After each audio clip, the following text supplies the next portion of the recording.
physical presence.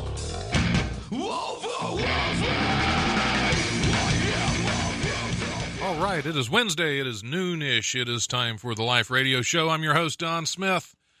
Sitting in with, I'm just going to start right in. I'm sitting in with my special guest today. Actually, we'll start with my co-host, my guest co-host for the week. I'm all over the place. I'm running about 2 hours of sleep today. Brandon Barry is sitting in from DATV's TBTV and also from the Coffee with Idiots podcast. That is correct. All of those things. And I'm all out of coffee, but... I'm actually drinking seltzer water today. Well, no we still got coffee. plenty of idiots, so we're good there. We're full of idiots. Thanks for having me, Don. Hey, thanks for coming in and helping me keep an eye on this other guy, because Dale Blomquist is in here from the Cry for Help comedy tour and Comedy Storm, and is that still a thing? Is that? Yay! Hey, Dale's great! Yay! Yeah, that's still Hey, your a thing. fan is here. Put your shirt on, lady. That's not a. Well, anyway, how's it going, Dale? It's been a little while. It is going great. It is going great. I mean, not that long. When's the last time you were in here? It's been a couple months. Yeah. A couple of months ago, and I mean, it was a good show there. We actually had callers call in and get live with us, and they were able to talk to us. Yeah, hopefully that'll work again this week, because you never know. You never know when the technology is going to function as it's supposed to. Yeah, it looks like he's having some trouble here. Uh-oh, he's playing the video now. I don't think he knows how to use it. You want me to help you? No. Okay. Nope. You got to coach these old folks every now and then as well. Nope. Super good. I'm getting embarrassed. I'm about to leave. Hey, you liked my intro so much you wanted to hear it twice. I get that. I forgot your name. Oh yeah. Smith. You just wanted to play it back. What is it? What's his name? Well, we're off to a good start. See, you were going to talk about my technology not working. And there's still no proof of that. There's still no proof of that. Well, that was the proof. You just played it back, so something recorded from somewhere. Yeah. So there you go. He's embarrassed. You got me there. We can move on. Hey, tell us about your comedy show. I can't wait for this next show because it's not all comedy. We've got a musical artist on here. Catfish Carr is going to come in. He's going to play while everybody's getting their seats. And a little bit into the show, he's going to start beforehand. So come early, grab a seat. Catfish used to be open up for B.B. King. Wow. So it's going to be a good time. I know you're thinking Catfish Carr and Ranson Carr. How'd we manage to get Catfish Carr? I was thinking. It's just a simple, hey, Dad, you want to play? And he always loves to play. So having Catfish on the show is great. I enjoy Catfish every now and then. I know. It's the Last Supper night. Right. So I said, we got to have Catfish. If we're going to have the Last Supper, let's get Catfish. Yeah. That's that. Then you got to have some loaves, too. Loaves and fishes. That's different sermon. Oh, okay. Sorry. Different sermon altogether. I haven't we just been. need I 12. haven't been in a while. We just need, 13 people to show up. We might be able to do that. That's what we're looking for. I almost had that at the show I ran a couple weeks ago. I almost had 13 people show up. I was one of them. Yeah, you were. It was a good show. Hey, for a small crowd, it was a good crowd. Yep. So at least, if we're going to have a small crowd, it might as well be a crowd that's there to have fun and laugh, and that's at least that's what we had there. Yeah, no, I love speed comedy where you got 3 minutes at each table. Yeah, exactly. That's what I did. Actually, I went around beforehand. I told everybody else that we're changing the prices of admission. Instead of $10, they each have to bring 10 people. We're making it like a bringer show, but the audience is bringing people. We have to have $500, so I need another $50 from every one of you. Exactly. Before we start the show. Because every now and then it's good to pay the comics that are performing on your show. I don't know who started all that. Not Rob Haney. Oh, that's funny. I didn't hear that. Well, who else is going to be there at the show? Let's see. Ranson Carr is going to be there, and Scotty Mays. And Nick Taylor's going to be there. You're going to be there. Don Smith's going to be there. And you're going to be there, right? I'm going to carry that show. My back's already sore and I hadn't even started. Somebody's got to carry it. Now you're doing it with 3 different shows, 3 different headliners. 3 different shows. Each one, myself, Ransom Carr, and Scotty Mays, we're all going to headline a show. Scotty will be the 7:15 one on Saturday. Ransom will be the 9:30 one on Saturday. And I get the 8 o'clock one on Friday. Cool. I would have thought that I'm the oldest. I would get the 7:15 on Saturday so I could go to Denny's. So you get, well, you can still, even doing the 7:15 show, you can get the early bird special before you get there. Yeah. It's just you'll be a little groggy and ready for a nap. Yeah, well, I'm that now. Double up on your Geritol. Is that still a thing? I don't even know. That's in one of my jokes. Oh, okay. The term Geritol, so that means it's definitely not a term that people use anymore. Oh, okay. Because I use it. That's true. Which we'll get that during your joke probably, just because of the fact that nobody will recognize it. Because I'm attracting. There's so many college ladies here now, just standing at our window. Easy. Yeah, look at Ooh. it. Easy. I love visual jokes on the radio. Exactly. Because you can say whatever you want and it doesn't have to be true. That's right. Like, oh, what? I said beautiful ladies. I wasn't making fun of them at all. Oh yeah, well that's. It's not like they're not here. I used to work here, and that's one of the things I miss the most. Not working here, I don't miss the work. I don't miss the work. I miss the customers. Customers were friendly. Yes. Yes. Yeah. What's your name? Hey, Brandon. You tell us a little bit about TBTV. So TBTV is a comedy sketch show, as I had mentioned, and sometimes you, Don Smith, are on it as a couple different characters, but mostly a homeless man because that's you got the beard for it. Typecast. Yeah. Typecast. Yeah. Well, no, it's not John Morris.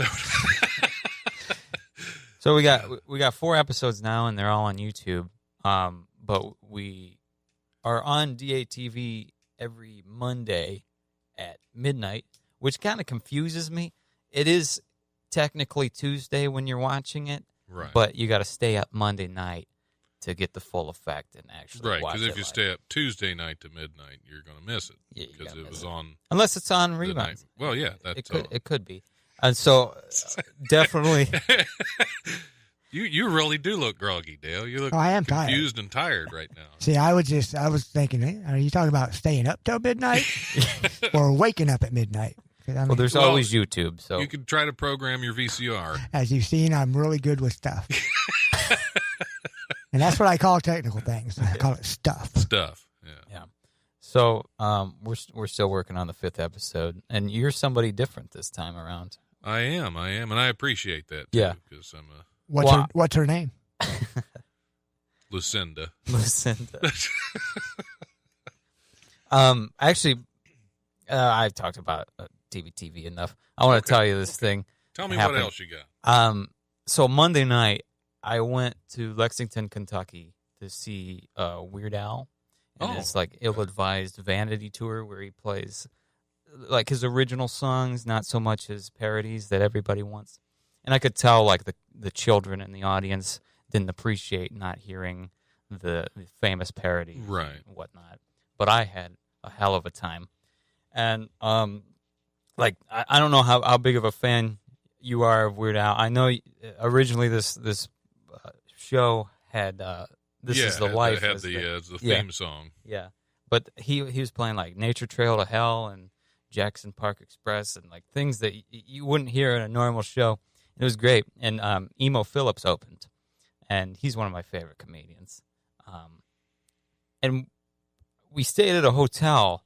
And in the morning at the breakfast bar, all the band members were there. So I had to say hi to the guitarist, just congratulate him for an awesome time I had. But then I see Emo Phillips walking by with his luggage cart going towards the elevator, groggy as hell, kind of like you are right now. Yeah, thank you.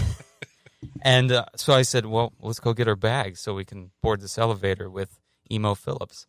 And you guys know how his voice is. It goes from the high octave to the low.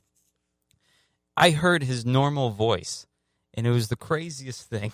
He said, going up, hold on. And then he pressed the button, and then he closed it, and he went up. And before you got in. Before I got in. Okay. So and, he asked you if you were going up, and then he yes, closed it. So that's funny. So I don't know if he closed it on me or what. So I tweeted about it, and I tagged him in it. I said, I almost rode an elevator with Emo Phillips. He closed it on me. And then he privately messaged me, and let me pull it up here. I'm in contact with Emo Phillips now. It's pretty awesome. And you didn't get him on the show today? No, I didn't get him on the show. Well, he's got a tour to do. Well, we have Dale, so that's all right. We're true. good. Come We're on. And he messaged me, not fair. I definitely did not press the close button. And then I said, we're good, I swear. Phenomenal show last night, by the way. Your first record is my favorite comedy album. And then he replied, thank you very much, Brandon. Vowing to memorize the stay open button locations on every model of elevator. Emo. It was the greatest thing. I was on cloud 9 when that happened. There you go. Yeah. But you must be doing very well because at a hotel and everything. Oh, I mean, right. You were living large. Yeah. Oh, right. I was with my parents, actually. They drove me to Lexington because no one else wanted to go. So. It's too easy now. Yeah. Well, that was my did, big did story, They get Don. did you get your own room? No, I did not. I had to hear both of them snore the entire time. It was snore. It was, Thank God you went there. It was so awful. But Yeah. my emo Damn story. it, son, there was a sock on Got the an door. emo Yeah, story? my emo story is a little bit different because the whole show he was putting together a trombone. The whole show. Yeah. By the end of the show, he never played that trombone. It was all new bits that he had written inside the trombone case so that he could grab stuff and pull it up and see what bit he wanted to go and do. And people were just waiting. He's going to play that trombone. No, he didn't play nothing. Oh, But how long ago did you see him? No, it's been a while. It's been a while. Did he do the? I don't know if this is like a typical thing he does because I usually listen to the records. Does he like take his jacket off and stuff it in his pocket, and like take everything off and like stuff the rest of it into his pocket? He said, "Jacket off." Grow up, Dale. Now I know what kind of show this is. And like he pretty much took everything that he was done using, kind of like this trombone bit, like he's very physical comedy. He's just stuffing everything down his leg, and he performed with this big, massive leg like nothing was different. And then when the show was over, he took the microphone and put it in his pocket too. It was pretty good. He did something like that. Something Just like that. Not all the way, but Yeah. yeah. He's a great comedian. I know what it's like to perform with a huge leg, ladies. Well, you did a Ren Fest and had a turkey leg while you were gone? That's it. Okay, I thought so.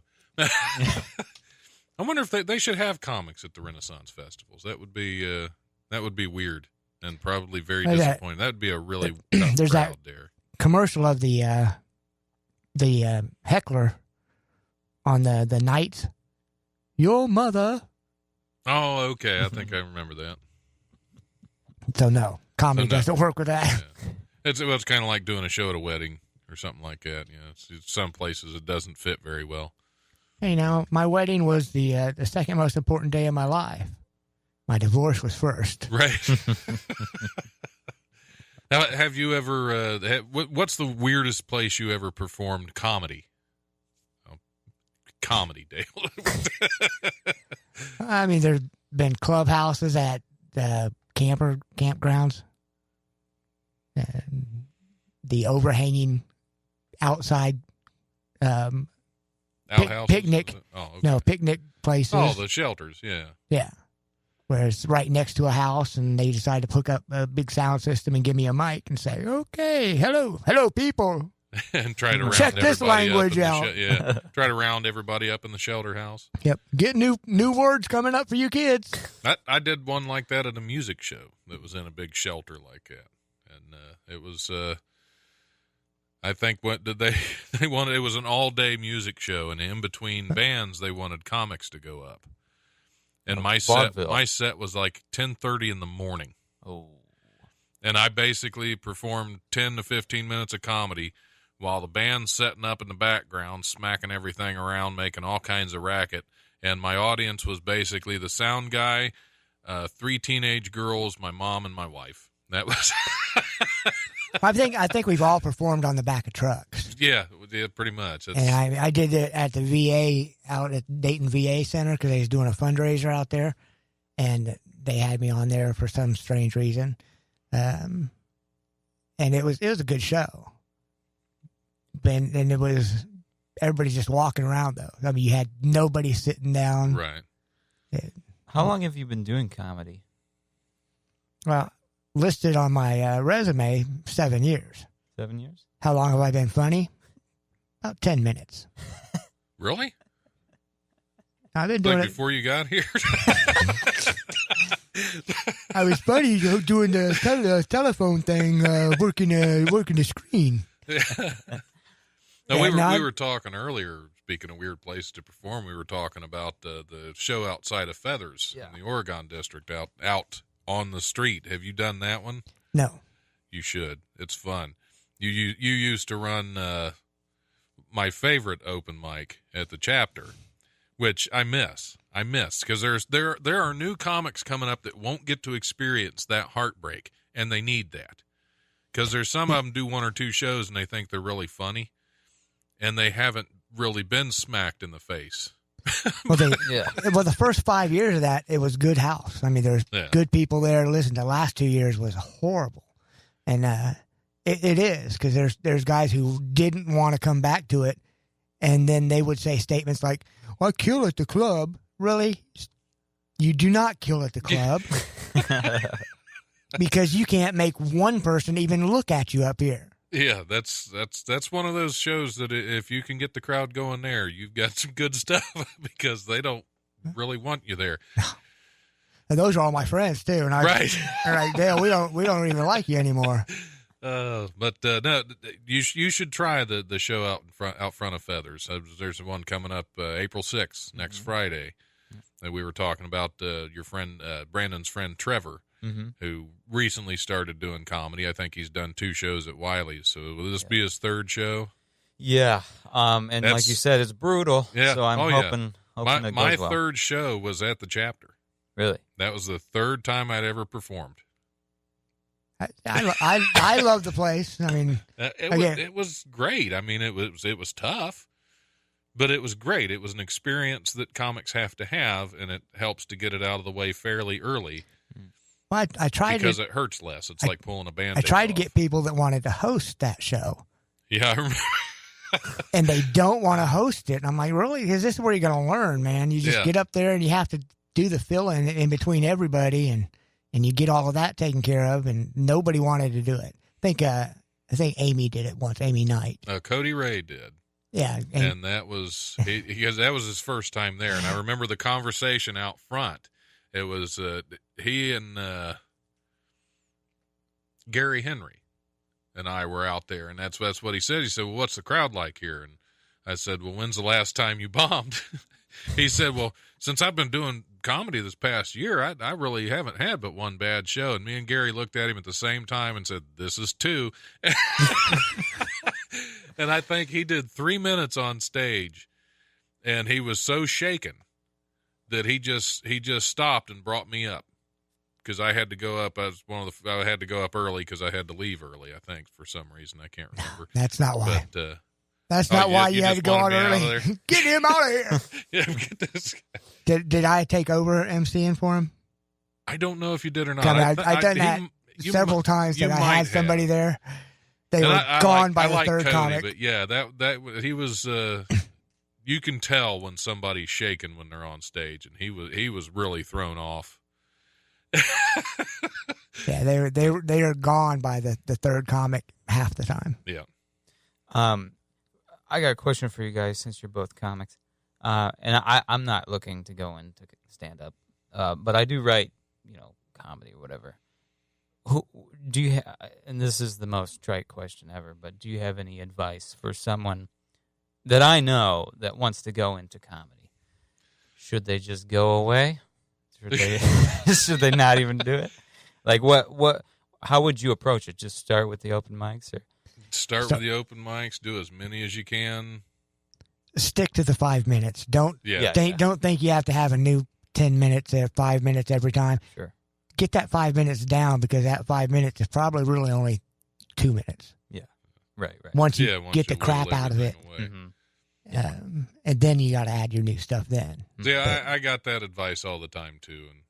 And I didn't get that. Yeah. I had new material every time. I didn't have new material every time. I'd do the same set. When I first started, I'd do the same set about 3 or 4 times, and then I'd come up with new stuff. Sometimes I'd mix the new stuff in. Sometimes I'd do a whole brand new set, which is very much ill-advised. Mm-hmm. But I've had luck occasionally with it. I've had some. There was one show I did at the Funny Bone back when they still did mics. I was all brand new stuff, and the guy I had to follow, it's like I really didn't think I could follow him. For one thing, I was a nervous wreck. I had all brand new material that I didn't even know if I had it all in my committed to memory yet. And if Megan, who ran the show, I think if she'd have walked past me while I was sitting there ready to go up on stage, I would have grabbed her and said, "I can't do this tonight." But I got up there, and it was one of my best sets. So and it was all brand new. What's that? That's the one. That's the one that you laughed at. The rest of But no, so, I mean, there are all kinds of approaches. I mean, I have been told all the time, work on the 5 minutes and get it good. And like I said, I just have a hard time doing it. It's down. If you got 5 minutes, you probably really only have 2.5. Yeah. Now, what do you guys think of, like, shticky performances? Washing, yeah. for shticky, like, wash them. Define shticky. For instance, talking about plungers and not so much like props or anything, but like, say for instance, like wearing a mask to look anonymous. Not like the anonymous mask. Right, but like unknown comic. But like someone don't go up wearing a bag over your head. Something like that. Like what? Like how well does that kind of stuff work?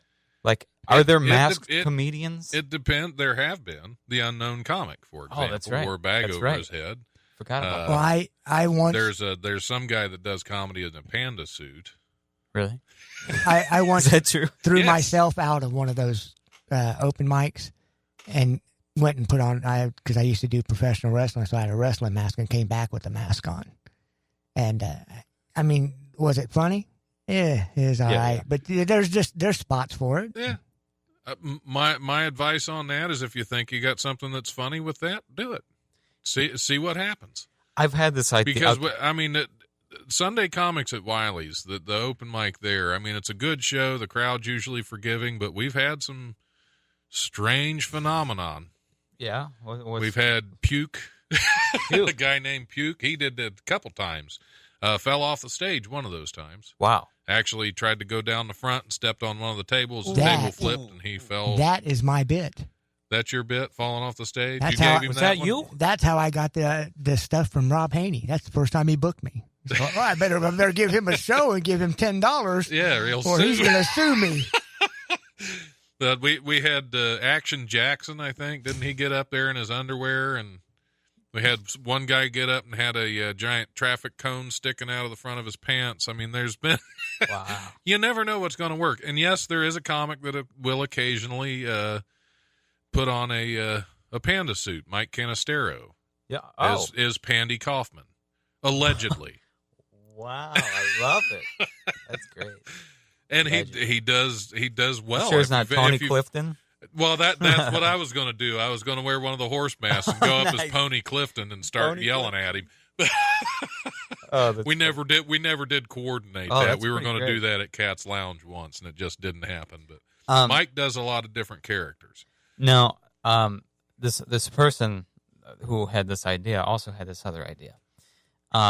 He arrives to the open mic in a wheelchair. That's funny already. Doesn't acknowledge that he's in a wheelchair. Like his jokes don't have anything to do with his disability or whatever. And when his set is done, people are clapping, he gets up and walks away. Is that funny? So he's going to lose a wheelchair that way. Yeah. I don't know. It might be kind of strange. That's something I think It'd that be harder I would to, need to see. It would be harder to I'm do thinking at a that club would be, where they had stairs to get on the stage. That would be more funny if he told nothing but wheelchair jokes and then stood up and laughed. You think so?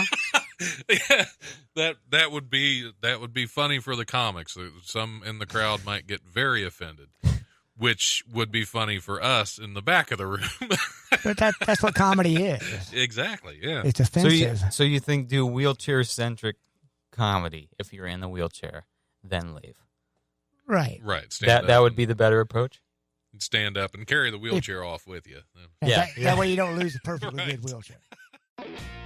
Hey guys, it's Mike. Welcome to the weekly comedy rundown. This is the part of the show where I let you know all the great comedy shows going on here in Dayton, Ohio this week.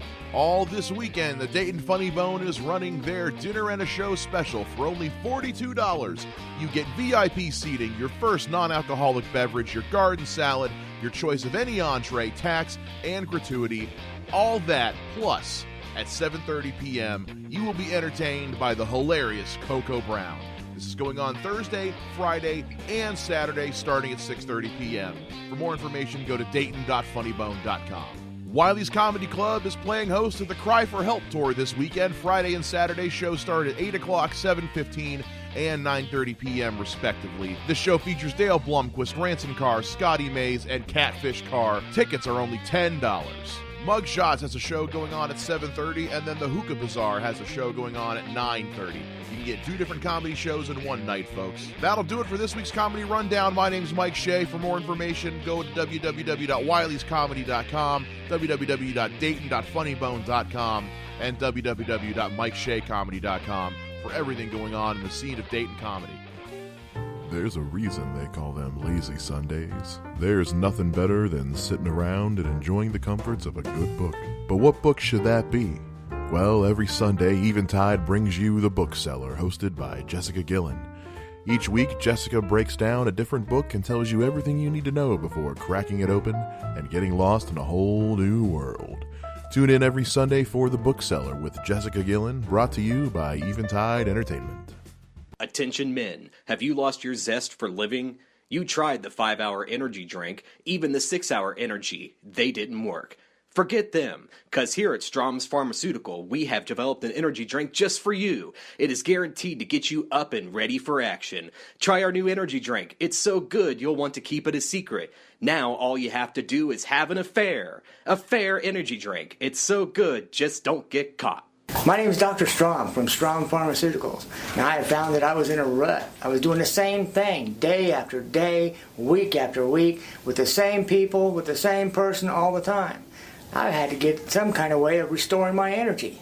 So we got together at Strom Pharmaceutical and we made the perfect energy drink. And I got to be the first one to try it. So as soon as we got it together, I went and I had my affair. A fair energy drink gave me energy of a 20-year-old and put a smile on my face. A fair energy drink. It's so sweet, just don't get caught. Just listen to some satisfied customers. Had an affair. Looking forward to having another one real soon. Our hidden cameras at the gym with Steve and John. What's up, bro? Bro, John, never seen you play basketball with so much energy. What gives? Can you keep a secret? Bro. Don't tell my wife, but I've been having an affair. Designed for men, but satisfying for women who want to try having an affair. Listen to what Tim had to say.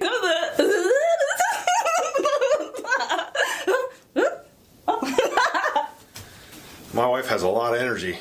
I think she might have had an affair.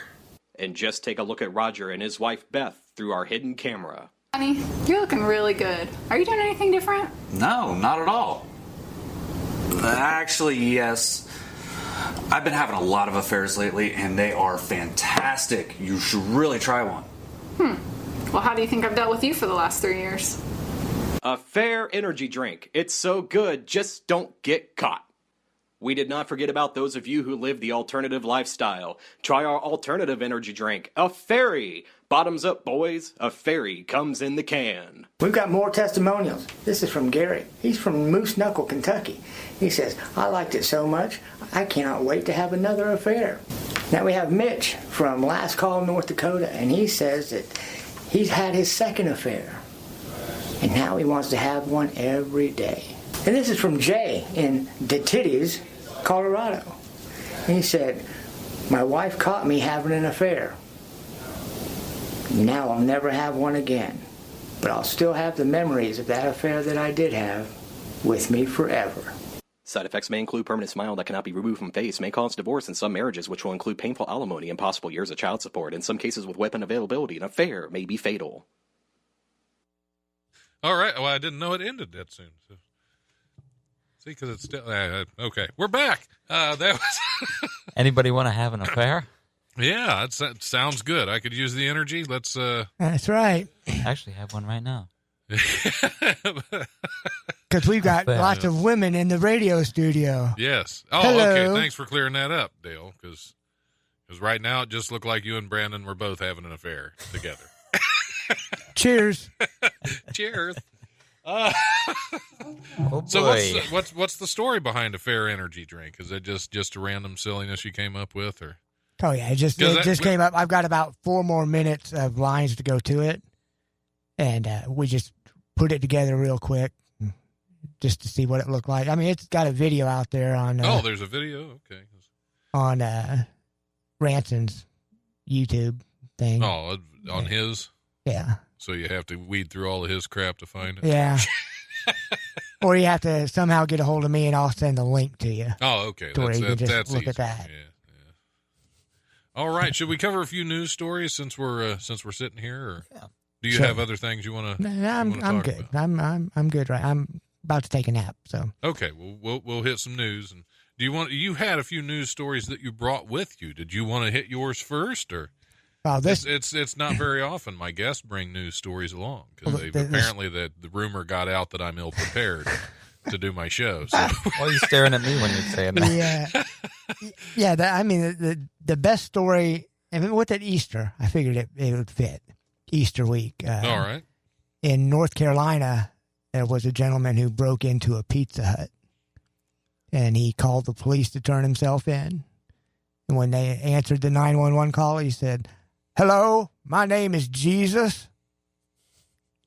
And he's like, "Yeah, okay. Well, what's your last name?" He goes, "Christ."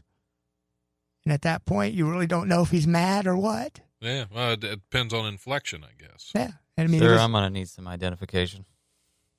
I broke in. He said, "Well, why'd you break in?" "Because I'm hungry." You're like, "Well, why'd you go there?" "Because I'm Jesus Christ. I can do anything I want." Well, yeah, that makes sense to me. Son of God. Yeah. Would it be like endless stuffed crust?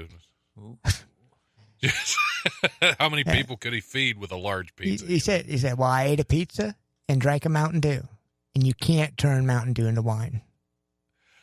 You probably could. No, it's got enough sugar in it. If it ferments enough, I mean, that you got to let we'll it have go. to try it. I've made my own prison hooch before. Was it with Mountain Dew, and did you No, make it in the was toilet? with Welch's grape juice. Okay. It was awful. Was it? Yeah. Well, there are a lot of additives that go into wine in most, because I actually made my own homemade wine. Did you for really? a long time, yes, and it was very good. Just all depends on the additives you put in Look, when my- you stop fermentation. My 2 prison bitches are Yeah. making their own wine. I don't make mine in the toilet. I actually have fermentation containers and carboys. I was thinking about making my own beer. You get those buckets or whatever, and the kits are about $100, I think. But in the long run, it might be cheaper to do that instead of buying the $13.99 pack of hams for the 30 See, beers. I've thought about making my own ham.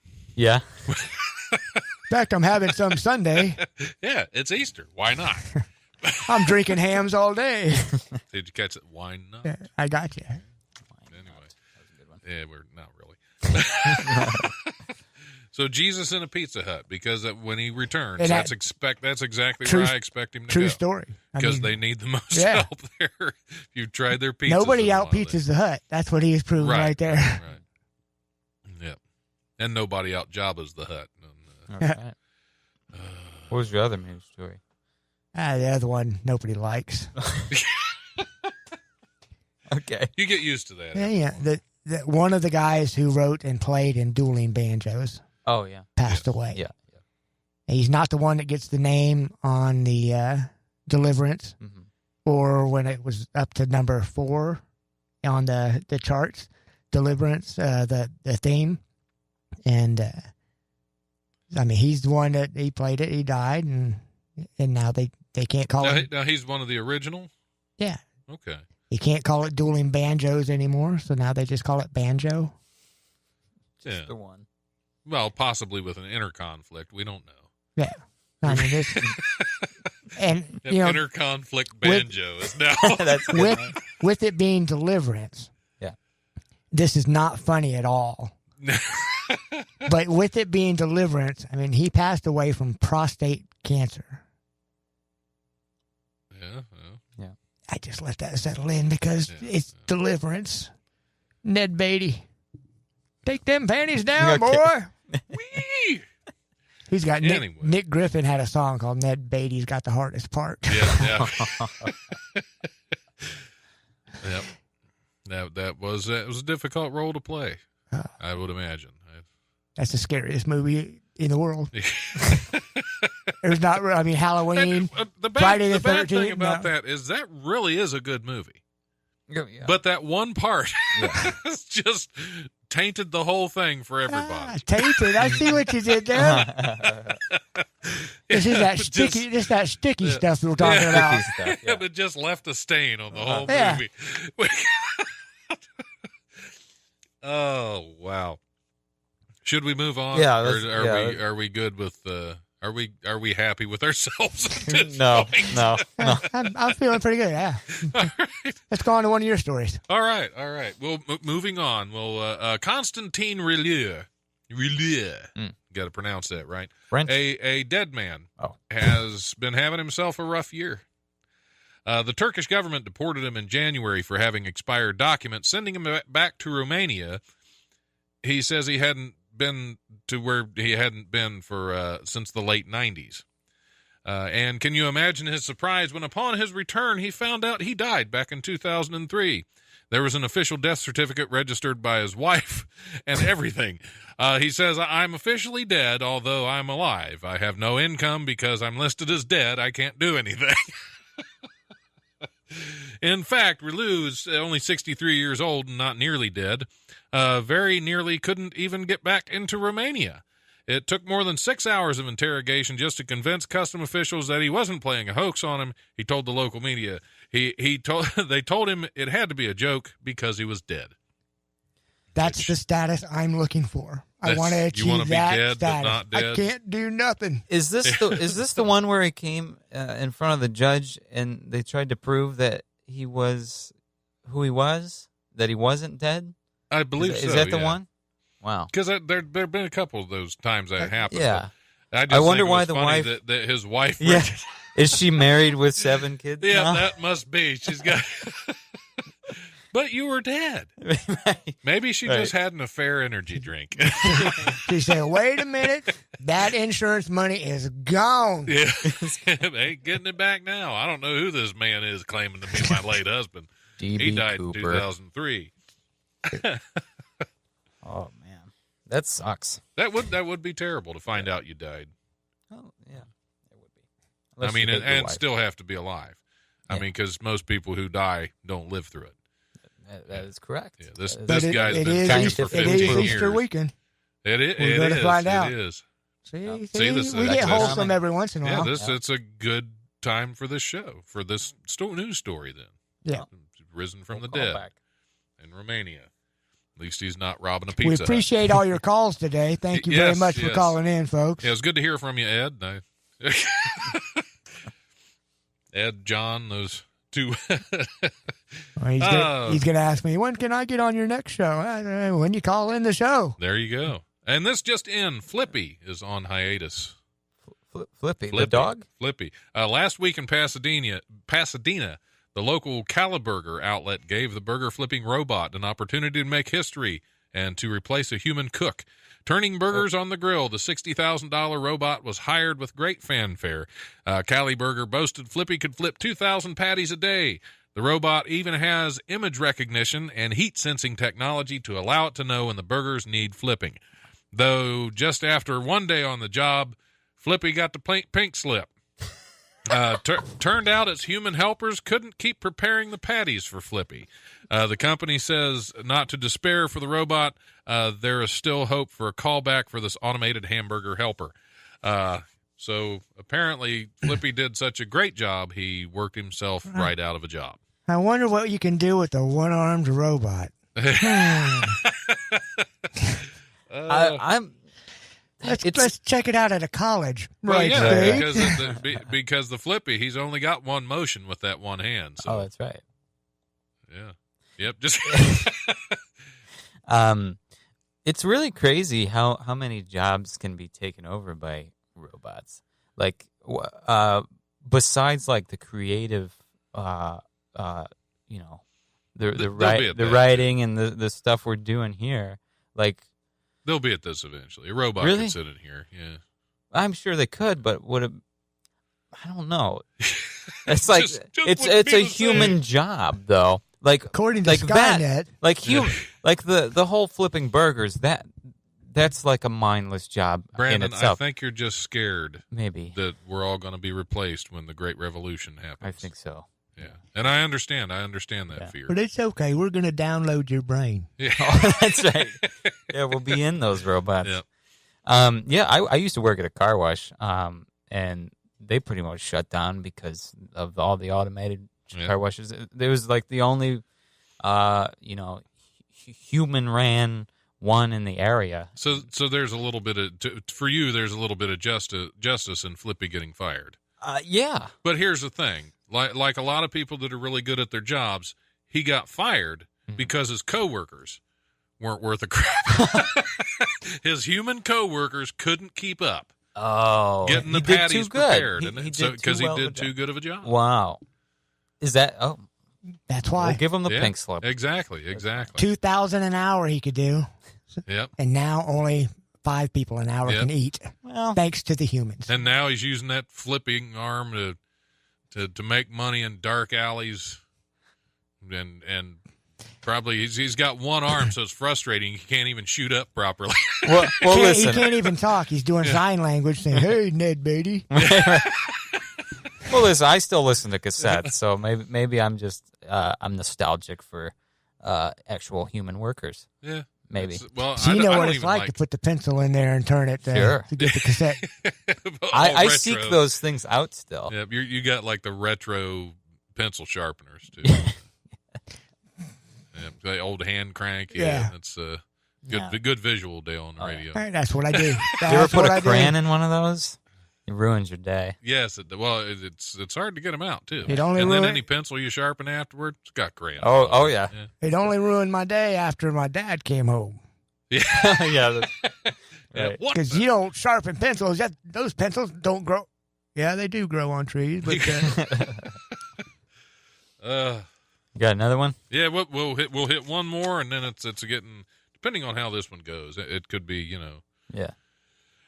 Late at night, in the gathering shadows of your bedroom, you may have heard it. Or perhaps you heard it over breakfast with your family in the kitchen. The sound rising unbidden from over your shoulder in the corner of the room you thought, and now desperately wish were empty. Laughter, quick, inhuman laughter. At least that's what Amazon Echo owners say they've been hearing lately. In recent weeks, many of them have hit social media saying their smart speakers have been laughing spontaneously, unprompted by commands. The random cackling, as you can imagine, has been described as really creepy, a good reason why it's time to move, and the scariest crap I've ever heard. One Reddit observer observed, I was trying to turn off some lights, and they kept turning back on. After the third request, Alexa stopped responding and instead did an evil laugh. So here we are. They are getting back for the firing of Flippy. This Yes. it is robot revenge, and we are doomed. And that's who Ed Johns buys a ticket for when he does comedy. So they laugh at him. Laughing I'm bringing my own Alexa, laugher. because you got to have something. Now I don't own an Alexa thing or a Google Home, whatever Whatever that crap is, yeah. because you still have a manual hand crank pencil sharpener. That's right. But I find it interesting. Like I know of these things and whatever, and I'm a big fan of South Park, and they did this episode where they were talking about Alexa, and basically they had a bunch of these rednecks take over Alexa's job and whatever. They took her job. Yeah, right. So they took them back, and the funny thing is, I noticed there was a little bit of a volume problem there, and I had to really turn it up loud. And the next day, there was a bunch of news sites that saying that the South Park episode was making these Alexa things go off because of how loud we had to turn our TVs up, and they recognized that it was someone trying to contact Alexa. It was this weirdest thing, and all of them were going. And that sounds like something they would do just on purpose. Oh, try to make everybody's Alexas go nuts. That's why the volume was all crazy. And they probably try to turn everything off at once. Right. That's crazy. And wasn't there a commercial where that happened, and everybody like ordered pizza or something, ordered like something on their Amazon device. You know what I'm talking about? No, I don't know that one. I know there's it's a similar thing. There's all kinds of devices you can order pizza with anymore. Right. Did you hear about the shoes? I'm sorry to go on a different news story, but did you hear that there is a vibrator that will order you a pizza when you finish? Yes, there is. I read about this. I've got it on me right now. Oh, okay. Well, get us a pizza. Hurry up and finish. Way. That was a new facial video. Yeah. For those watching through the window with their shirts off. Yep. Jesus, bring us some Pizza Hut. Wow, that's crazy. Yes, I heard. I can't remember the name of it. I probably have it somewhere in my old notes, but there's a name. See, Don's got one too. It's like the Rub and Grub or something. Or Rub Grub. That is what it is. Rub Grub. Yes. Wow, that is amazing. And you can have it for $19.95. Yeah. Wow. Yep. How did you get 20 pizzas show up a day? And I think it's only Domino's that has it right now.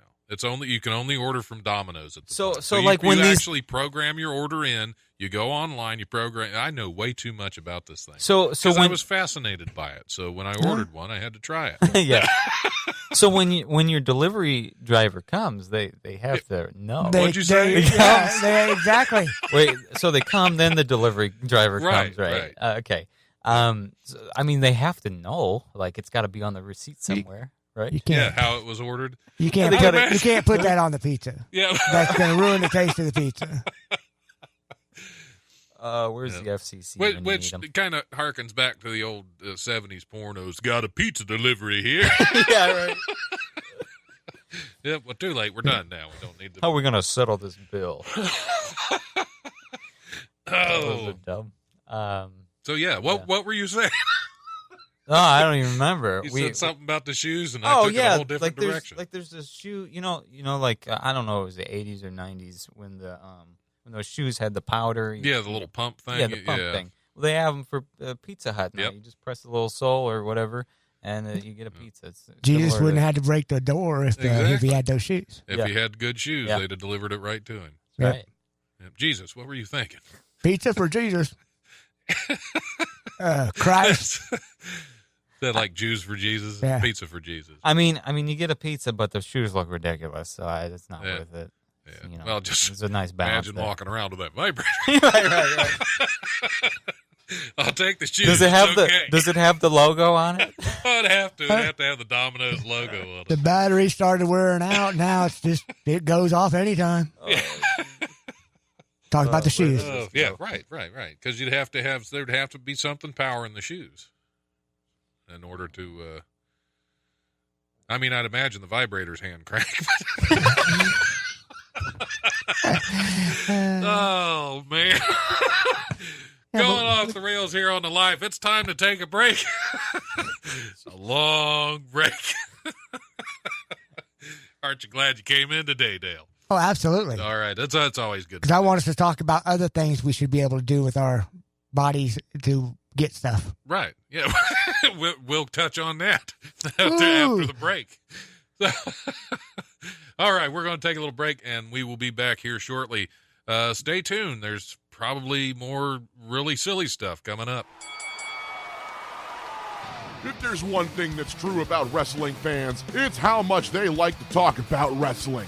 Join Aaron Lopez and Ben Norsworthy for the Top Rope Wrestling Podcast. Let's get ready to rumble! Tune in every episode and be ringside as these two break down all of the big matches in the world of professional wrestling. Brought to you by Eventide Entertainment.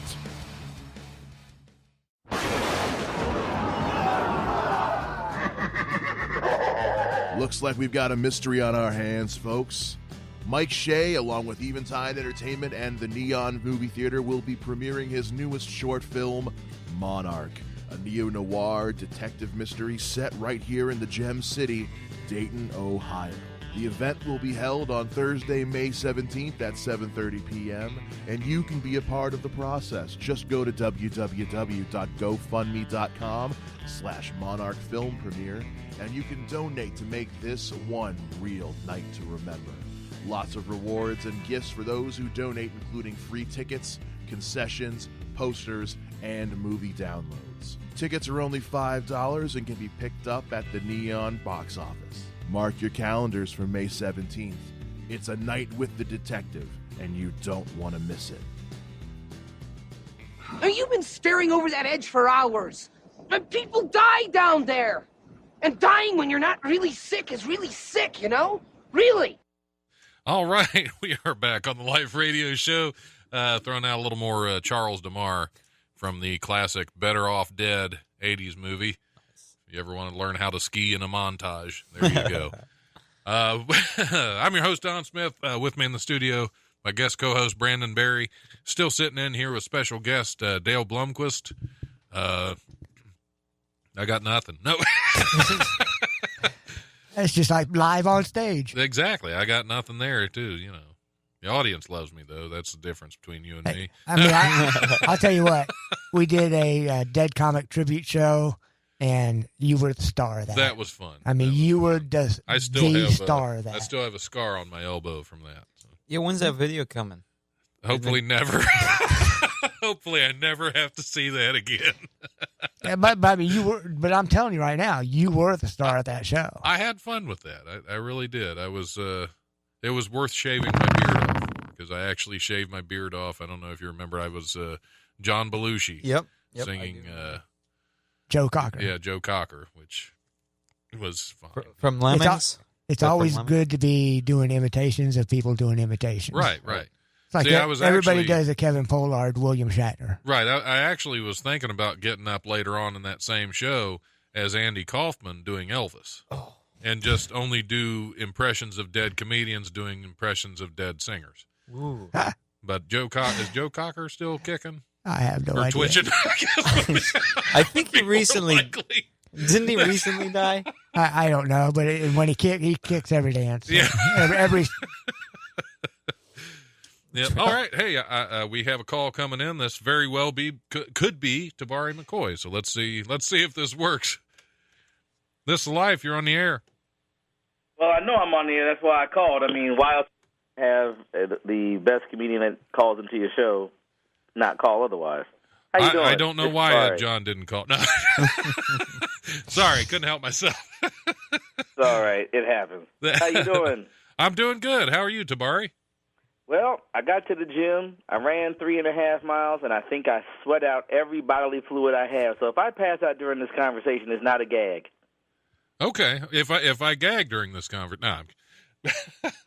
But it's good to have you calling into the show again. You're on here with Dale Blomquist sitting in the studio, and my guest co-host this week's Brandon Barry. How's it going? Hey, how you doing, fellas? Yeah, hopefully you can hear everybody. Dale was making fun of my technology here in the studio earlier. So. Well, no, we did the Mike Armstrong weekend at Wiley's. Yeah, there you go. So. Yes, we did. And Good I will show. be in Chillicothe on Monday, headlining a show at Steiner's Speakeasy.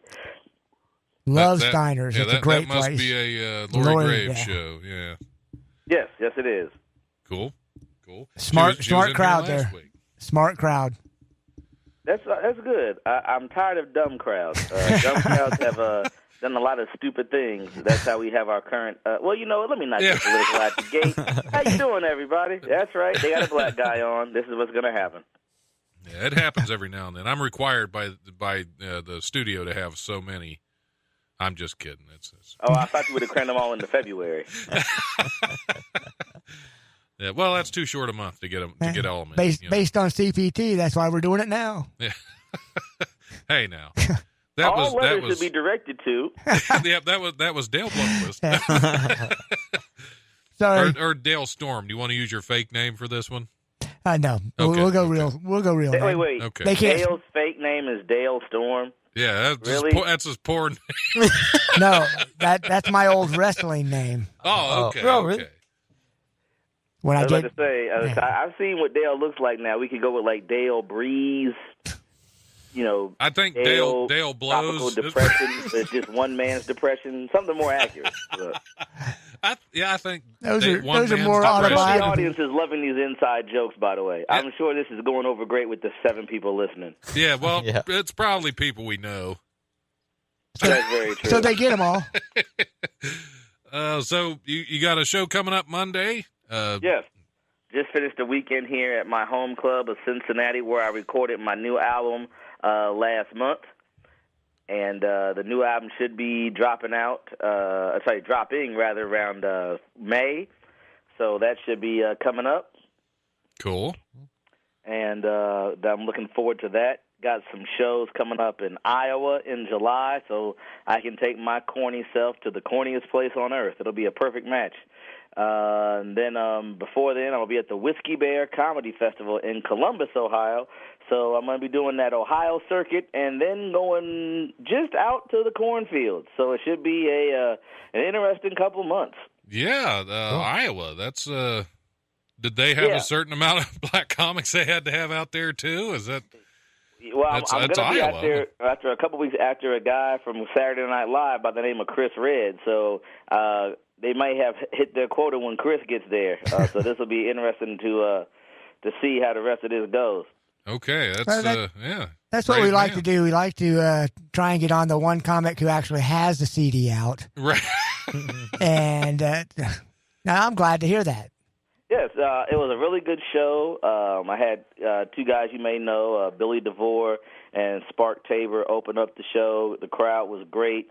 And the thing is that I was worried because I recorded my show, and apparently I recorded the whole show, and my camera cut off 39 minutes into my set. And I was sitting there going, oh, no, don't tell me I ran 6 minutes too short. And then I talked to my label, and they were like, yeah, you actually did an hour 3, so we're good. Wow. And I didn't get to everything. I'm like, wow, I guess I have been writing jokes. And then this past weekend, I did my show here at in Cincinnati, and I did about, out of my 30, I probably did about maybe 20 minutes of new material, some of which I didn't know was going to come out of my mouth till I was on stage and something came out of my mouth. And I'm like, well, this'll do it. Cool. Did you still record all your sets so you can catch the things that accidentally come out of your mouth? I'm trying to do that now. Because, you know, you might have a great riff, and then you might say, oh, that's too similar to so-and-so's bit. Or, oh, I can't remember what I said because I was angry when I said that, and I need to remember that energy. So, yeah. So, try to get into that habit of recording my material so that way I'll know what exactly I said and, you know, why I said it and things of that nature so I can try to recreate that magic because a comedian once told me, but right before I started, he said that stand-up is a very well-rehearsed performance that feels spontaneous, which is the exact opposite of the current president because he does very unrehearsed performances that feel spontaneous, and we're never better for him. Never once. That's right.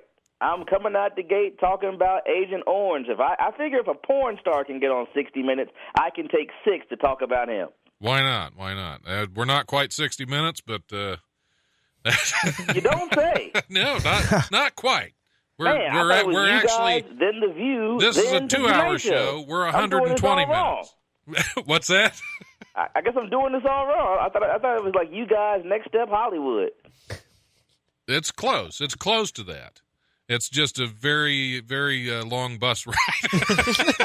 That's all there is in between. It's just a very long. And we know the type of people that you meet on Greyhound, so I don't think that's going to happen. Yeah, there you go. So it's Well, I'll tell you what, Lori does such a great show promoting out there in Chillicothe. You're going to have a good crowd, and I mean every show you do. So if anybody's going out there, they should go and check you out. Hey, I appreciate that, and I've heard good things about the show. So Chillicothe, let me explain. I will not be doing. Here's what I won't be doing on stage in Chillicothe. I won't be talking about the small town. I've done shows in plenty of small towns. A couple weeks ago, I was in Belington, West Virginia. Population, according to the 2010 census, 1,906. Wow. And we still couldn't sell the show out. I'm like, really? Really? What else y'all got going on except the highway to get out? And I don't mean like the movie, although I was the only thing black I saw for miles except for the pavement. There was a new McDonald's open, sorry. Yeah, but it took Well, precedence. I did find out we were at a firehouse for a firehouse benefit, and another firehouse was having their bingo night on Saturday, and apparently they were mad that the other firehouse was having a comedy night to raise money, and I'm like, so we're competing against bingo. Oh, All wow. right. Yeah, If that doesn't say the life of a stand-up comic on the road, I can't think of what would. You should have just gone over and taken the microphone and started calling out the bingo numbers. Hey, I was just happy the crowd didn't start calling out me, because I know they hadn't seen anything like me in quite some time. Well, it gets you ready for I don't think they even Iowa. have Wi-Fi in Belington, West Virginia. I think they may just now be getting all those old AOL discs that everybody got rid of circa 2005. But they were nice people. That's the thing I must say. They were nice people. They fed us.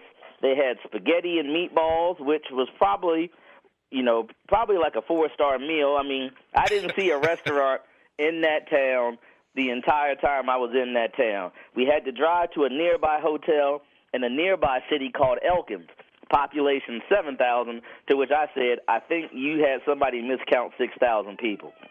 So it wasn't much bigger than Belington, wasn't it? No, but they did have a Big Lots. They had the Walmart. They had a Dairy Queen, and they had a GameStop. So I said, oh, man. Wow. Big things happening over here in Elkins. Belington's got to step their game up. That's for sure. 5.5-hour drive. And here's what I can tell you about driving through West Virginia. Don't. It is boring. It's boring. It's ugly. It's like looking at Roseanne Barr, except for the fact that there's no camera, there's no director, and she just stepped out of a hot, steamy shower. That's how I keep like talking. my Hold Rose. on. Keep talking. I'm liking what I'm hearing. See, and this is why Dale is stuck co-hosting the show. Yeah. No, he's just a guest. I wouldn't let him co-host. Yeah. No. Yeah. I know the new Roseanne debuted last night, and here's the thing that's killing me.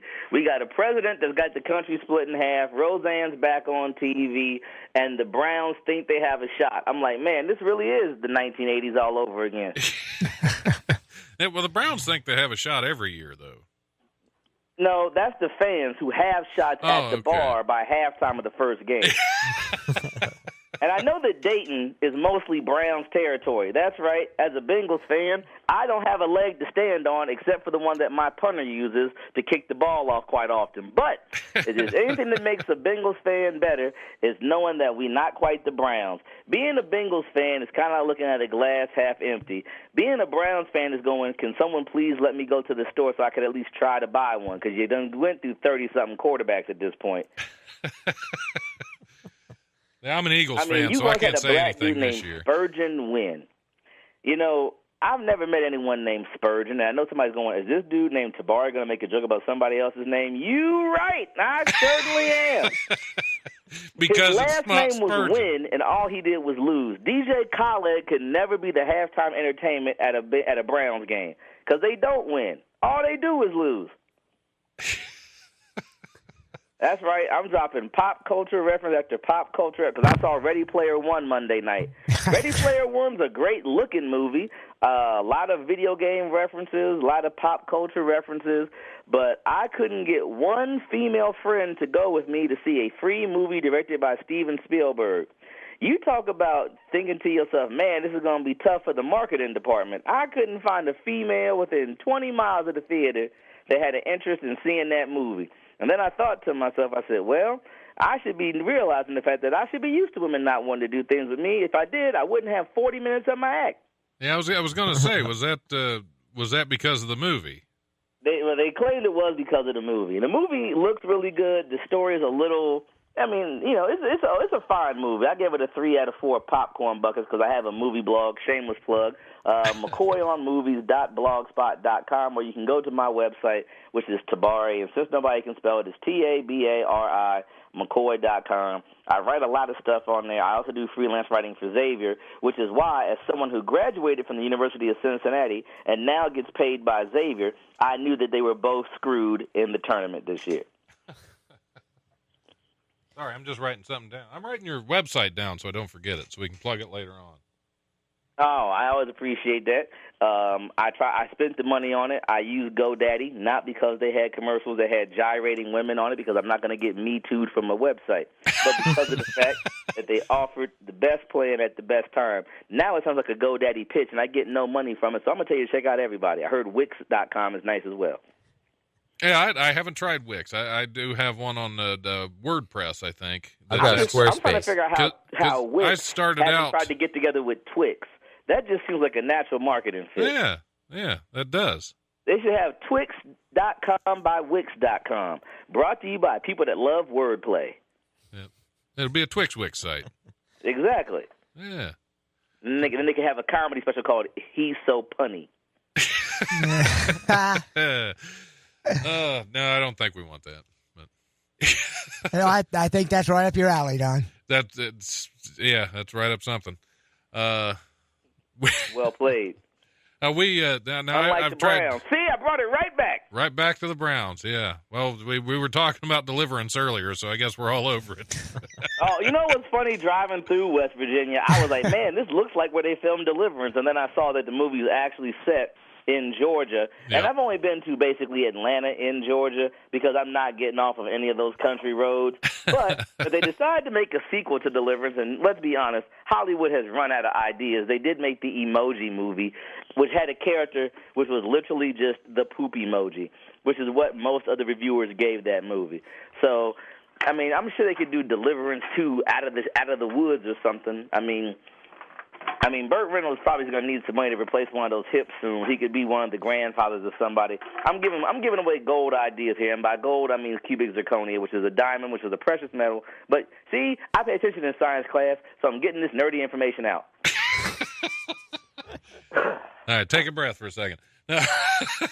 No, I am surprised they haven't tried to do a remake of Deliverance. Well, I mean, a couple of years ago, they were going to do a remake of Revenge of the Nerds because Fox Studios had created a brand new studio called Fox Atomic. And Fox Atomic blew up because most of the movies they released did not do well. They had released movie posters for it and everything. And the thing about Revenge of the Nerds is that I used to love that movie. And then I got older, and I realized that basically in Revenge of the Nerds, they broke in to a bunch of sororities girls' houses, stole their underwear, and then my one dude basically raped the chick at the fair in the circus tent. That was a lot for a 12-year-old to handle when I shouldn't have been watching their movie. And by 12, I think I mean 8. Yeah, I was going to say there was a lot of bare chest in that movie for a 12-year-old or an 8-year-old. I mean, I have no problem with breasts and nudity. I like a breast more than Colonel Sanders. That's not the issue. Gotcha. Same here. But just 8 or 12, that was kind of early. Remaining one female listener. But there wasn't one to begin with. We're good. Well, at least we know. Oh. Anyway, so what else you got going on? We'll put this on you. Oh, no problem. We will put my show on your shoulders. I'll keep on going. Well, let's see. I got my new review up on my website for people can go check out. The new album should be out this May, which would be nice. The name of the album is Remarkable. It'll be dropping via the Rooftop comedy label. Rooftop's based out of San Francisco, which is where I flew for the very first time when I flew in 2013 because I have a fear of heights. Because here's my thing. I know that driving a car is supposed to be more dangerous statistically, but first of all, math was never my best subject.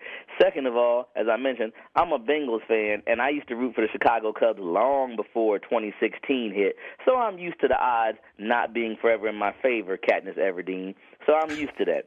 But San Francisco is a great city to visit. It's very hilly. People here in Ohio complain about hills. Nah. If you happen to be overweight, I challenge you to go to San Francisco for a week and just walk everywhere. You'll be ready to do the Iron Man by the time you get done walking around that place. It's just hills on hills on hills. Good seafood, hills on hills on hills. And, you know, if you're one of those people that's from a small town, you might not be able to handle San Francisco because San Francisco, they have Japantown and Chinatown, which lets me know that some people would be like, you mean there's a difference? And I'd be like, we got to get away from you before you get us all in trouble. Yeah. I keep waiting for North Korea town. That's... I had a joke for that one, but not yet. Not yet. We're going to save that. We'll save it for Chillicothe if we need it. There you go. Great. Now I got to go to Chillicothe. Yep, just to know. Yes. Keep the car running if you do, because I may need a quick exit. Yeah, that's called a teaser right there.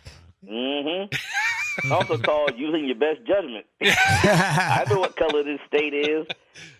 That's okay. That's okay. I don't think there are a lot of fans of the orange one in here. Well, I mean, you know, here's the thing about that, too. It's like, no president has ever been perfect, and, you know, and that's a hard admission for black people to make now since we had our one. But no president is perfect, but I tell people all the time, this dude is doing stuff like a rapper. You know what I mean? I had sex with porn stars. That's right. I ain't never got to pay my taxes. I'm like, are you Wesley Snipes' cousin? Like, what's wrong with you? Yeah, it didn't work out for Wesley that well, though. No, it did not. That's why I did a joke about this on my album. People said, why are black people so excited about Black Panther? There's been black superheroes before. What about Blade? I'm like, Blade went to jail for not paying his taxes. You ain't worried about him. You got to qualify. And people are like, well, what about Nick Fury? He runs S.H.I.E.L.D. I'm like, yeah, and he's missing an eye. I said, I don't want a promotion that bad. There you go. I don't know. I think the old Orange Man is just weeks away from doing pre-pardons for murder. I'm surprised he hasn't already started doing that. I mean, seriously, it's like I'm watching the movie Bachelor Party, but Tom Hanks is not showing up. It's like his degenerate brother's character is the one running. So remember the character, I think it's played by Frank Stallone, which is kind of like saying, hey, remember when you could do better than somebody in Hollywood and probably still could because it was played by Frank Stallone? You know, it's just... Yes. Yeah, it's just not exactly one of those things that's going to be glorious for a lot of people. Yeah, and in the meantime, we're all like the one guy in the bathroom trying to cut our wrists with an electric razor. You went real dark there for a second, buddy. You went real dark. That's how the rest of us feel at this time with Bachelor Party going on. That was my favorite part of the movie, though. That's your favorite part of But I'm an odd guy. I can't. All the stuff in that movie and that. Oh boy! Now let's talk about you. So, how was your childhood? I'm actually seeing my therapist tomorrow. All right, we'll definitely bring that up. Therapist, if you're listening, take a note. Yeah. I usually bring my comedy notes to see, and then all my notes from the radio show, so she can look through those. That way, I don't have to talk as much. You have your therapist working on your set list? Somebody's got to. Somebody's got to be able to improve it. That explains a lot. People might go to your show and go, well, he wasn't funny, but I do feel better about my relationship with my father. So. Exactly. Well, that's what I'm here for. I'm just here to help everybody else. That'll do it. See, I brought the whole show down, but we're going to have to take a break anyway. No problem. So I'll pull up some music to play. Did you want to stick around for after the break, or? Oh, I can stick around for one more segment. I mean, I'm not working at my daytime hustle this week, and all I'm getting ready to do is go buy comic books because, ladies, I'm single. Okay. Okay. Well, I'll put you on hold for a bit. We'll find some songs to get us through get us through the next few minutes, and we will be back here shortly. All right. All righty. The weekend is over. Monday is here, but that doesn't have to be the end of your fun. Every week, Ellison Smith brings you a new episode of Saltwater Gaming, breaking down video games of all different genres, consoles, platforms, and eras. Get it all every Monday on Saltwater Gaming, brought to you by Eventide Entertainment. Wednesdays on Eventide, Robert Yetter and Mike Shea sit down and throw albums at each other, talking about them, picking them apart, ripping them a new one. All different artists, all different genres, all different levels of suckage. It's Track Record, Wednesdays at 9 a.m. on the Eventide Podcast feed. For more information, go to eventideent.com. Hey guys, it's Mike. Welcome to the weekly comedy rundown. This is the part of the show where I let you know all the great comedy shows going on here in Dayton, Ohio this week. All this weekend, the Dayton Funny Bone is running their Dinner and a Show special for only $42. You get VIP seating, your first non-alcoholic beverage, your garden salad, your choice of any entree, tax, and gratuity. All that plus at 7:30 p.m., you will be entertained by the hilarious Coco Brown. This is going on Thursday, Friday, and Saturday starting at 6:30 p.m.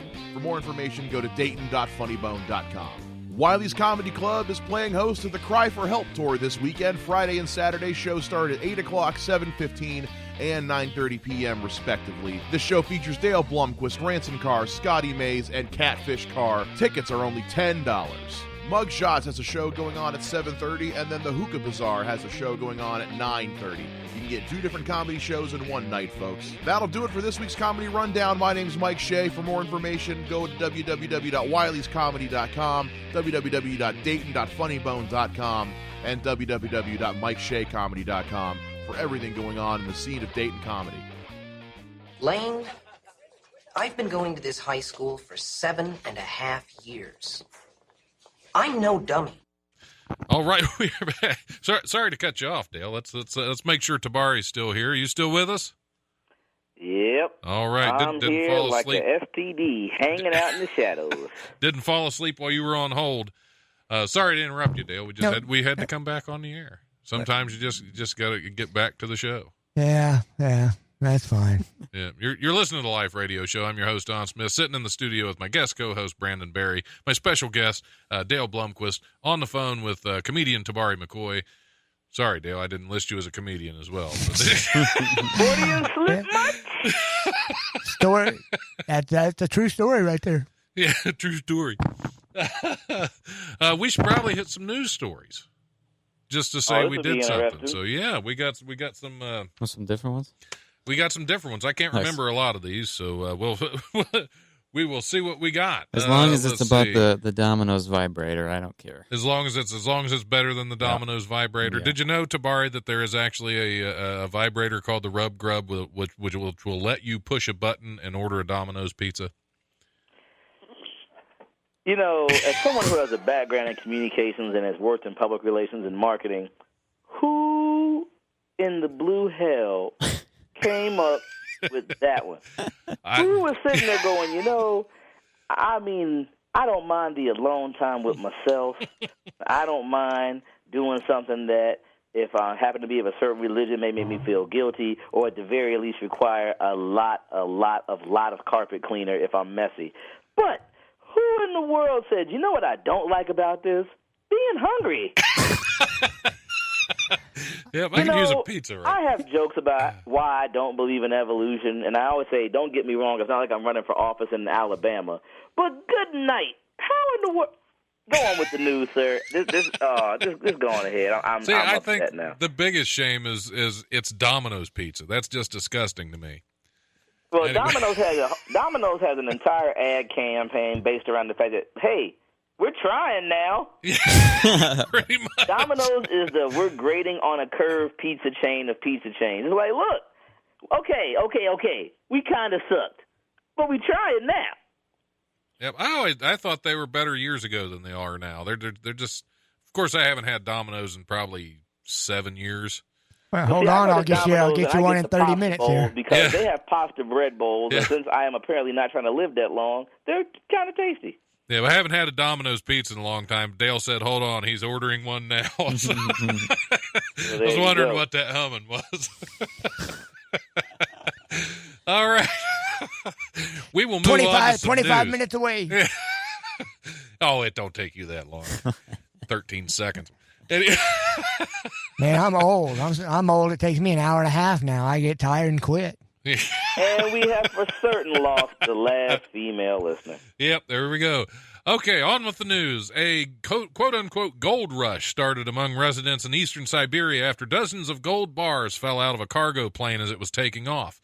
It happened at the Yakutsk, that's hard to say, without vodka, Yakutsk Airport in eastern Siberia on Thursday. An A-12 cargo plane was reportedly carrying some 9 tons of gold, but then the, quote, cargo hatch was partially torn off by a strong flow of air during takeoff.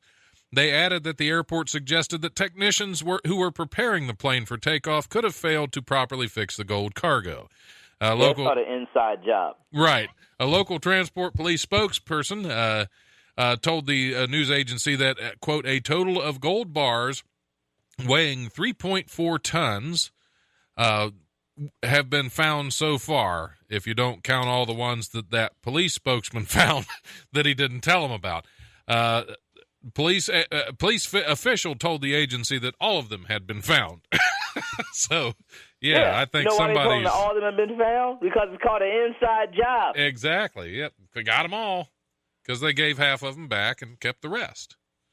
If I'm sending gold, the first thing I'm checking is the door. Exactly. I don't understand. No, the first thing I'm checking is the exits, because if you plan a crime, you're going to need to know how to get out of Dodge. Well, they were already on a plane, so who would have been there to see them run off with all the gold? Probably the first person on the scene. It seems like one to see it. It seems like the premise for Ocean's 14. Yeah, there you go. Please let's not talk about... You know they got an all-female Ocean's 11 coming out. Oh, do they? Here's my thing, ladies, about this side note. If you want equality and you want to show that you're just as good as men, how about you don't do a remake or an all-female version of an already tired premise?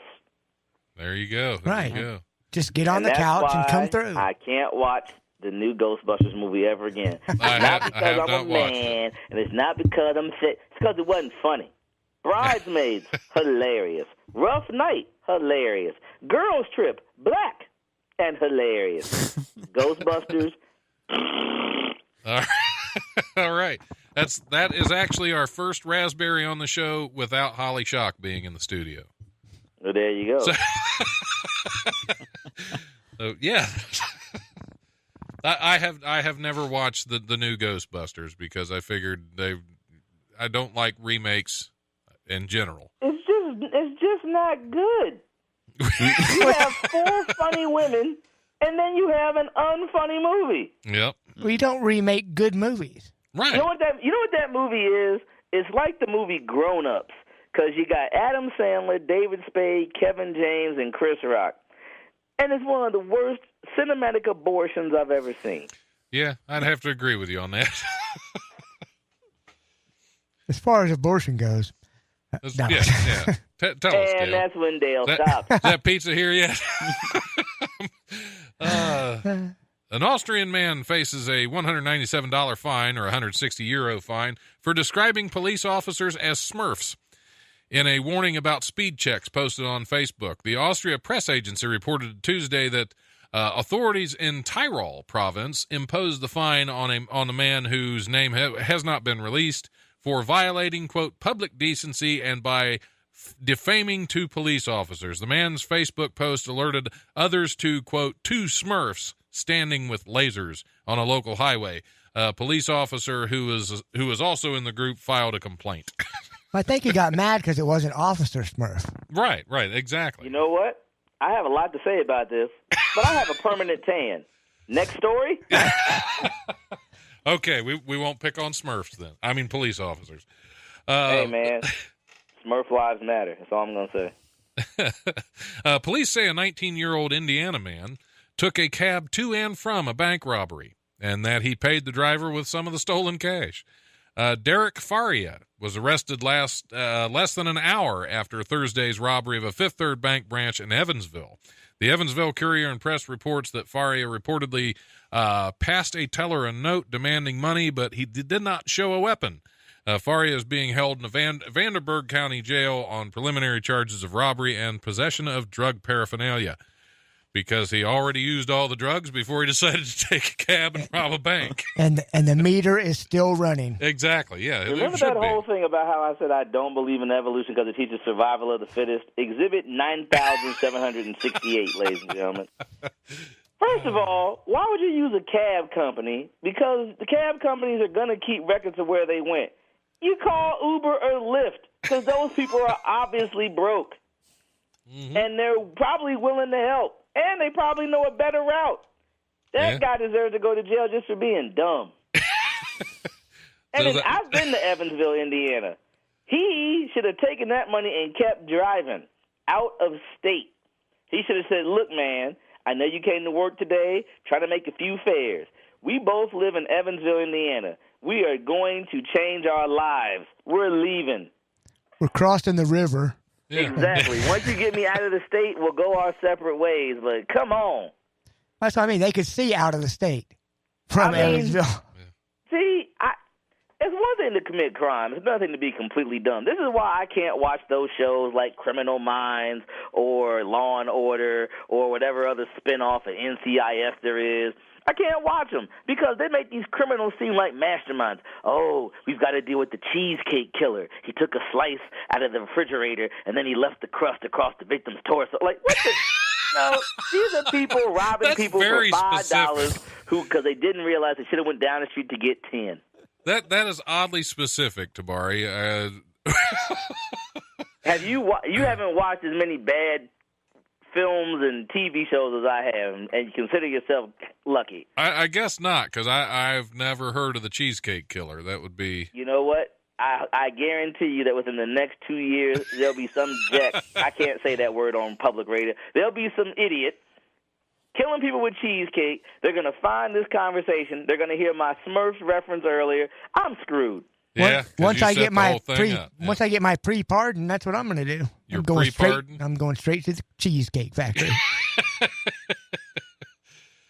Well, you got to get better cheesecake than that. I mean, if it's going to be their last cheesecake before you kill them, you have to be something really good. Hey, man. A Domino's Pizza? Like Domino's? You can't talk about Cheesecake Factory cheesecake, man. They the Cheesecake Factory. Yeah, but like a lot of things made in factory, they're made quicker and cheaper, and they're not all that good. Aren't you a rather large individual? I'm a fat guy, yes. You diss the Cheesecake Factory like you too good for the Cheesecake Factory. I have not been to a Cheesecake Factory in 3-4 years, probably. This is like an old Olympian talking about a new sport. You don't even know it. Oh, so they've revamped their cheesecake making. They have a lineup, sir, that is just stupendous. I should just go back and try again. I will, on your recommendation, I will give them another shot, and I will not They diss have the one out right now Factory. called the Celebration Cheesecake, celebrating whatever anniversary. I don't know, the first heart attack they caused. I don't know what it is. But, oh, my goodness, that thing is layers upon layers of diabetic-inducing deliciousness. I would highly recommend it while you eat it at a cardiologist's office and tell them to wait. Okay, yeah. Well, that's where I eat most of my cheesecake. I am throwing out massive free endorsements. Where is my endorsement deal? Yep, here I was bad-mouthing them, and you had to go and try to change my mind on the Cheesecake Factory. That should be worth something to them.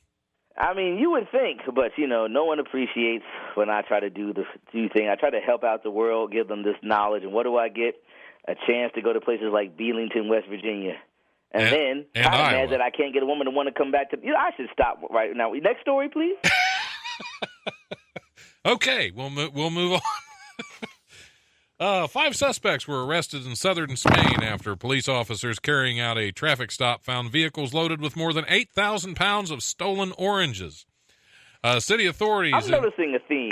Why is everything in this current block about something getting stolen? Are you trying to give me some aliases for some of your Ethan Hunt Mission Impossible? Is this why your cover is just being a so-called stand-up comic in Dayton, Ohio? When you're not doing this show, you're over in Eastern Europe setting up blockades and messing with the Yakuza. Is that what's happening? I can't answer that question. Unlikely story. Continue.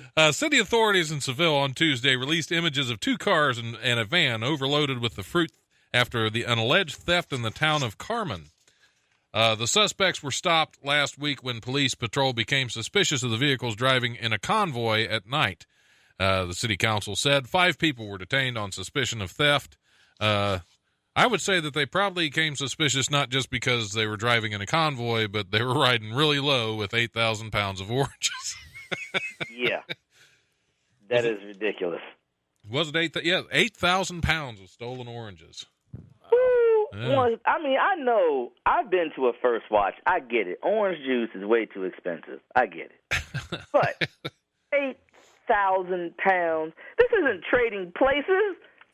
There's no Clarence Beeks to help you corner the orange juice market. This is ridiculous. It was the Dukes. But, yeah. It was the Dukes.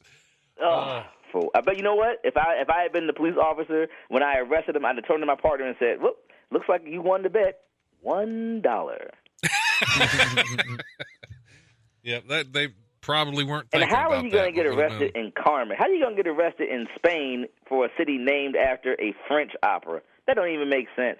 Yeah, they should have at least been, I mean, they stole all the oranges. They should have at least been headed to, Valencia? Oh, he's so punny. Part 2. I got to do something. All right. It'll be the first 5-minute Netflix special. Very sticky. That's actually the name of my first special. It's going to be very sticky. Well, this is devolved. Next. The Republican National Committee attempted to cash in on National Puppy Day. Speaking of a bunch of sticky thieves and oranges. Attempted to cash in on National Puppy Day on Friday by hawking a Make America Great Again pet leash. The RNC linked to a page on President Donald Trump's official website from which visitors could buy the pet accessory for $16. The product listed stated, quote, "Your faithful companion will thank you when you take him or her for a walk with your MAGA pet leash. Whether it's a walk in the park or just around the block, you'll make your walk great again with this functional and fashionable leash." It's whips and change for his porn star. The only way that leash would make a dog's walk great is if at the end of that walk he took a dump. Yep, that's usually the idea. I know I'm going to get more backlash for this than positive. Hey, everybody, I know you may like the person that you voted for, and I'm happy for you. I just don't. Yep, don't worry, there'll be a different person on next week that won't be me. So just hang in there. Yeah.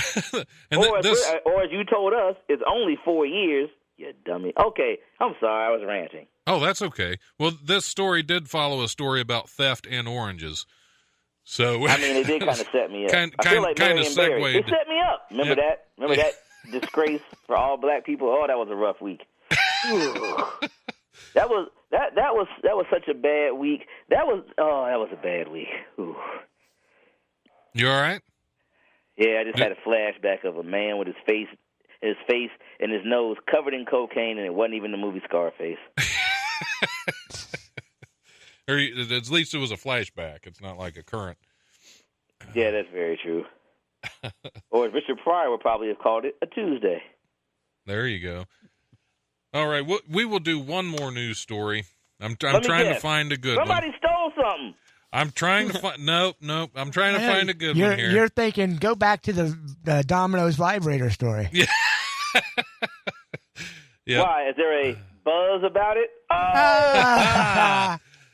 All right. I am a disgrace. He's so punny. Part 3. See, this is where we replaced you, Don. You're not even in it anymore. Yeah, I know. That's a remake. With all women. A group of inmates is tending to 200 roosters at an Arkansas sheriff's office pending their use as evidence against 137 people arrested at a cockfight. More crime. I knew it. Well, it's cockfights, barely a crime. Sheriff Robert tell Gentry. Michael Vick. See how that works out. Sheriff Robert Gentry, not Gently.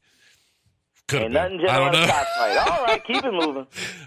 Sheriff Robert Gentry said the birds would be held at his office until a court date decides what to do with them. How big is this dude's office? Where is this? This is in Arkansas. The Texarkana Gazette reported several agencies raided a cockfight near DeQueen March 17th, tracking down an operation that moved every weekend. The sheriff said 34 people faced felony counts of unlawful animal fighting and 86 faced misdemeanors. Others arrested were spectators. Gentry said the suspects are from Arkansas, New Jersey, Oklahoma, and Texas. Administrative Assistant Terry Hernandez said Friday jail trustees were watching the birds, not anyone accused of staging cockfights. So what you're saying, because though, wouldn't that be bad to have the guys that were doing the cockfighting ring be watching the roosters? Well, that means the fights can still go on. Exactly. They're just in a new place. It's just now the prison guards can get in on it. Right. And it's all happening apparently in the sheriff's office. Because they like to use the word cockfighting. Right, exactly. Why don't they just call them roosters? Sometimes you hear things and you just go, not helping your reputation. Dear South, not helping. Well, it's kind of like being on this show. I mean, for all the progress that different parts of the region are making, that one, not helping them. No. Well, it's Arkansas, so... It probably is helping them. Yeah, they probably didn't have it. I mean, that's a step up. A step up from what? From Arkansas. There's not a step up from Arkansas is called Mississippi because it's above them. Above them how? Are we talking figuratively or just... Well, I thought it was above them, but I don't have a map in front of my face at this moment, so I'm just trying to riff on these jokes. You got me doing crime. You got me talking about people with gold and oranges, and it's just too much at this point. Actually, Mississippi is pretty much all them. I meant Missouri. Dad blasted. I had two shots at it. One's M.O., one's M.S. Of course, M.S. is what killed Richard Pryor because it's, hey, remember that cocaine reference from earlier? Killing it. All right. I think we're going to have to wrap up. I know it's been there's safety so many, first. Just don't want any accidents. And by audience, I think it means the three of us. Because if there's anybody left, God bless you. God bless you for hanging in there at this point in time. I hope that all your dreams manifest. And if they don't manifest, you should probably go buy a dream catcher because somebody keeps making them and selling them at Trader's World, so they're ready for you to show up. All right. Well, be sure to check out TabariMcCoy.com. He is going to be at Chillicothe this Monday, correct? Yes, Steiner's Speakeasy. Showtime is 8 o'clock, so be on time, because I will be. And if you let me beat you, you're not only going to help me break a stereotype, you're going to feel bad about yourself. Exactly. Well, thanks for calling in. It was good to talk to you and ruin your day with some news stories. Oh, well, I have a bad habit of paying attention to the news anyway, so, hey, this is just par for the course. Yeah, well, I try to find stuff that most people don't pay attention to. So. Oh, trust me, you did it, because how else would I have known that somewhere right now in Arkansas, a man has nearly 200 chickens sitting in his office? Yes, and... How big is that doggone office? How big is it? It's ridiculous. No, there's only about 180 of them left. They got to feed the prisoners. Exactly. All right. Absolutely. It's ludicrous, and I don't mean the rapper. Absolutely. Well, thanks for calling in. I'm going to go ahead and hang up. Hey, good talking to you, Tabari. Yeah. Good talking to you guys, and for those of you listening, support the show, because obviously we need love. Thanks a lot, Tabari. We'll talk to you later. You have a good one. Yep, you too. Goodbye. All right, Dale Blomquist, we'll go on. I'm sure you have stuff to promote. You got the show coming up this weekend at Wiley's. We'll throw out one more time. We won't throw it out. It'll be a good show. We'll keep it. It's this weekend's going to be great 3 shows. one Friday night that I'll be headlining, one or two on Saturday, one headlined by Scotty Mays and one headlined by Ranson Carr.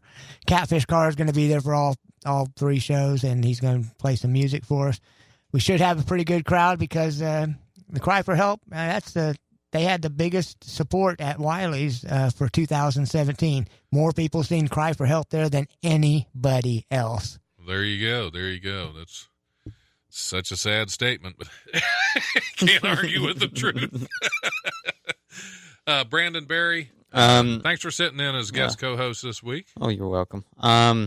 TBTV, DATV, Channel 5, every Monday at midnight. You can also go on YouTube, TBTV-10, 1, 2, 3, and 4. 105 coming up. And Coffee with Idiots, we always need guests. If you would like to be on the show. I'm on. Okay, cool.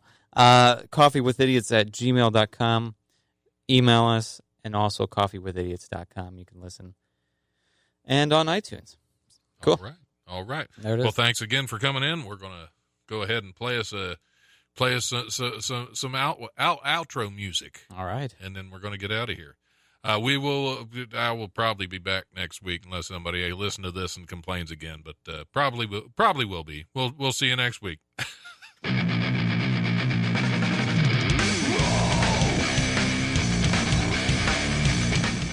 This has been the Life Radio Show on WWSU 106.9 with your host, Don Smith. The Life is also available in podcast form on iTunes, PodBean, Stitcher, Spreaker, Blueberry, and YouTube, as well as on Eventide Entertainment's podcast network. Be sure to like the Life Radio Show on Facebook, and if you have any comments or suggestions, email thelife1069@gmail.com. Thanks for listening. Now get out there and enjoy some live comedy this week. You can check out wileyscomedy.com for all your upcoming shows.